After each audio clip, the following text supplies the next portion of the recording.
let's move on to our battle number 4. As you can see, it is between the Dabbing Dratinis and the cross-branded Brawlers.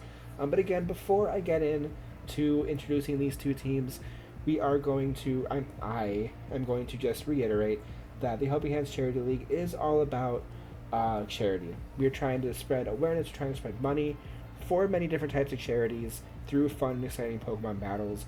So please donate to any charity you want. Donate to um,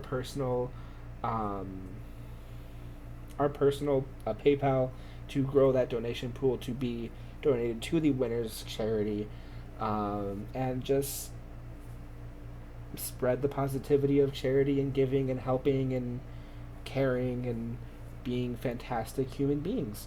Um, let's introduce our first team here. As you can see, it is the Dabbing Dratinis, led by Nightmare Enterprises, playing for Habitat for Humanity, currently fourth place at 6-2. Yeah, I'm talking about spreading positivity, and we're just like bashing a team. Let's not do that. Why don't we? The Shark Week. This team coming back from another shark destruction. Um, it is Nightmare Enterprises Shark Week, as you can see. The OU Pokemon of this team, the Iron Moth is at 6-2, and the Iron Valiant at 6-4. This team has not been using their Paradox Pokemon as much lately, which is great to see. I remember in the beginning of the season, everyone was kind of thinking that this team relied on the Paradox Mons, but as you can see, that has not been the case the past few weeks. As strong as these Paradox Mons are, they still do bring them, but it just hasn't. Y'all are awesome in chat, by the way. Y'all are awesome, but they just have not been able to not been needing to use these Pokemon. The UU Pokemon of this team being that Skarmory at 8-2 and the Gatron at 1-2. Skarmory is a Pokemon that I'm kind of surprised to see having as many knockouts as it does, because it is meant to be just a bulkier setup mon and not really meant to get the knockouts, but it did have a 6-0 sweep a couple weeks ago. Um, the RU Pokemon of this team being that Chandelure that is at 1-1, the Ditto at 0-0. The Ditto has not shown his face yet, which again I know I say this every week, but Ditto needs to show up because Ditto is so good. We also see the Sharpedo, the Shark Week, coming from another 6-0 sweep at 16-3, leading this league in knockouts so far. Just Shark, man. It's just the Shark. The NU Pokemon haven't shown up yet. The Xatu, Ninjask, and Rotom, which I'm kind of surprised about. These Pokemon are actually really good in their own sense, but I think this team has found what it's gonna rain in Vegas soon. That's interesting. But this team has um, found what works for them. But yeah, the PU Pokemon of this team: the Dugtrio at 5-3, the Gothitelle at 1-1, Absol at 0-0, and the Pincurchin at 0-2. The Absol not having any knockouts, but it did its job, giving its first enabling the Shark to get its first 6-0 sweep by baton passing a Swords Dance to it. The Pincurchin, of course, not getting not getting any knockouts, and actually getting its two feints on its own, using Memento to bully the team. Um, it's Shark Week. It's coming back from Shark Week, but will the Shark be able to feast again this week against the bugs of the cross-branded Brawlers, led by Nahel? Oh my gosh, Nahel playing for people in need, currently first place at 8-0, undefeated with only 6 knockouts to their name. What'll win? One Shark Boy or a bunch of Bug Boys? We'll see. But I tried to make a meme and it didn't work. The OU Pokemon of this team being that Volcarona at 6-0, such a strong Pokemon here, able to get those Quiver Dances up. We also see the Hisuian Gudra at 10-2, another Pokemon that's just chonky as heck and is able to deal out the damage and get those knockouts that it needs. The UU Pokemon of this team being their Greninja, who has not shown his face quite yet, which It hasn't needed to. As good of a Pokemon Greninja is, it just hasn't needed to show up. But we see the Conkeldurr, who is at 1-1. The RU Pokemon on the team being the Golisopod, who's still only at 2-1. But I believe in the Golisopod power, I believe. We see the Weavile at 5-0, and the Weezing Galarian at 6-0. Golisopod is cursed. Poor Golisopod, man. But the NU Pokemon on this team, we see the Mantine, who is also at 6-0, the Electros at 2-0, and the Araquanid at 0-1. It's the only Pokemon on this team that has shown up and has fainted instead of getting a knockout, rather than not getting any. I don't know. But the Araquanid is a Pokemon that did its job. Set up that sticky web and was able to just... What's the word? It was able to...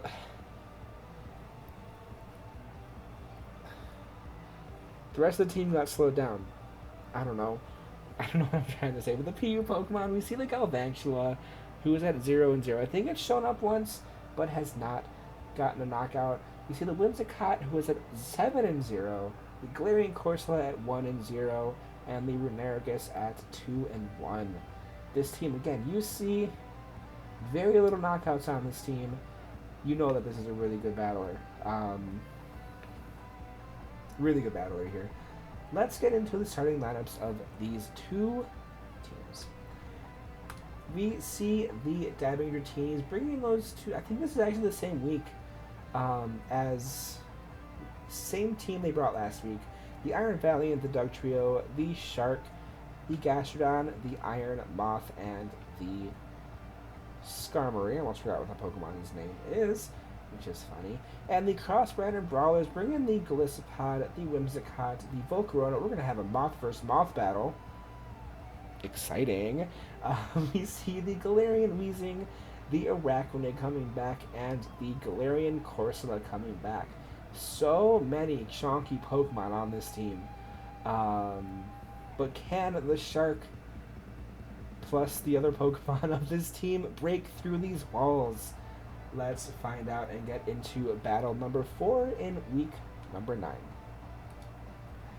The Dabbing Dratinis leading with that Iron Valiant, Iron Maiden, perfect. With the Araquanid, I'm not even going to try to pronounce that name. Araquanid leading the Thunder Punch, critting and doing so much damage, but it was not enough. The Reflect is able to get set up here from this Araquanid. An immediate switch into the Galarian Weezing with the Thunder Punch, another crit from this Iron Valiant. Of course, not doing too much damage to the chonky Pokemon that is Galarian Weezing. The Psycho Cut is super effective at doing some good damage, but the Strange Steam hitting back hard and taking down the Iron Valiant. The Gastrodon coming in, and the immediate Will-O-Wisp onto the Gastrodon from the Weezing with the Yawn to make the Weezing just a little sleepy boy here. Abraham, is that supposed to be like Abraham Lincoln? I love it. The immediate switch from the Weezing into the Araquanid with a Stealth Rock then being set up by the Gastrodon to put the traps onto the field to the Cross-Branded Brawler side. With the Reflect wearing off now, Skarmory switching out to replace the Gastrodon with the Giga Drain. A quad-resisted Giga Drain coming through. Onto the Skarmory, I should say. With the Body Press not taking down this Araquanid with the Scald coming through. It does not get the burn, though. The immediate switch into the Galarian Weezing from the Araquanid to go for another Body Press. A quad-resisted hit onto this Weezing as well here. The Roost coming through to put the Skarmory back to full HP.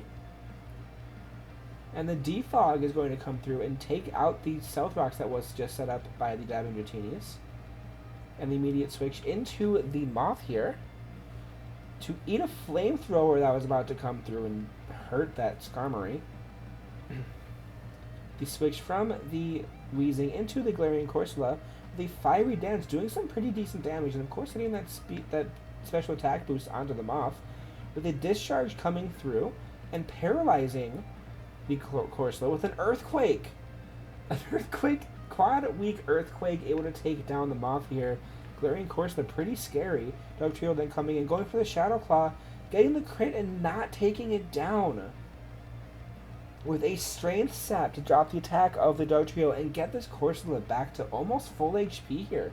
Gastrodon coming out to replace the Dugtrio with a Giga Drain, a quad weak Giga Drain hitting this Gastrodon and getting the Corsola up to full HP. The Earth Power coming through, not doing too much damage here, with another Giga Drain able to hit this Gastrodon. This Corsola is standing very strong, even though it is paralyzed. Another Earth Power. Does it get the special defense drop? It does not. The Giga Drain able to take down the Gastrodon.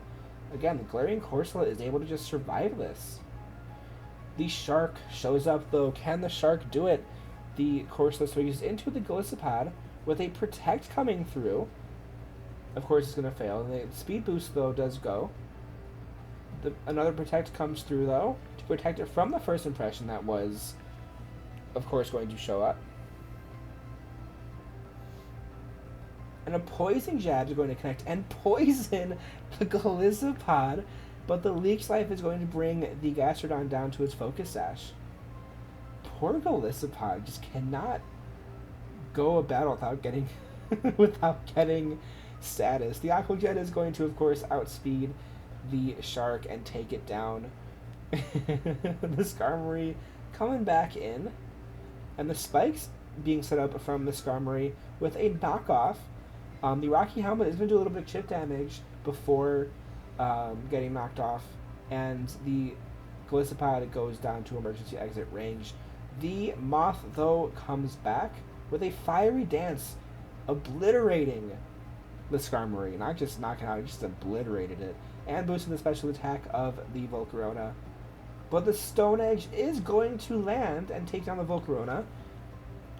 Just the Dugtrio left to fare against the rest of this team. Can it do it? The Aqua Jet cannot. Takes down the Dugtrio, and the Cross-Branded Brawlers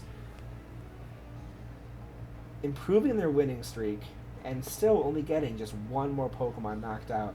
A total of 7 Pokemon on this team has been knocked out. Good games. Good games from both teams. Dabbing Dratinis, good attempt, but unfortunately was not able to pick up the win here.